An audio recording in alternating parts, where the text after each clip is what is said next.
Katie. I first met 8-year-old Katie on a rainy afternoon. I was a nurse at a hospital.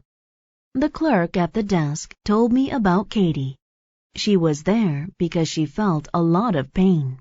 The doctors located a problem at the base of her brain. I knew she was special even before she got better. I'll always remember Katie as a hero. When I entered Katie's room, she was not in her bed.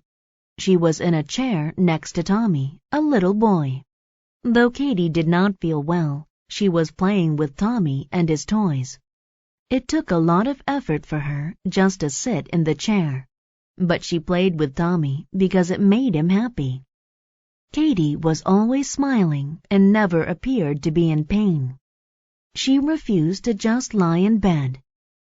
One day, I found her painting a picture.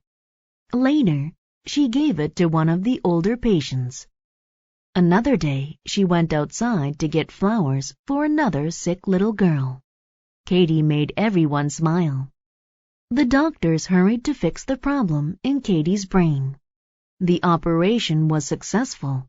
The doctors informed the hospital staff of the good news. Katie was fine. She soon felt excellent.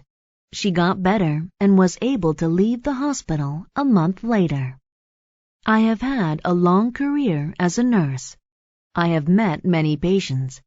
However, I have never met another girl like Katie.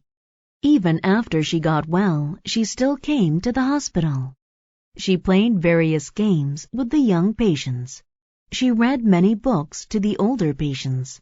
Katie's kind heart helped her get better so quickly.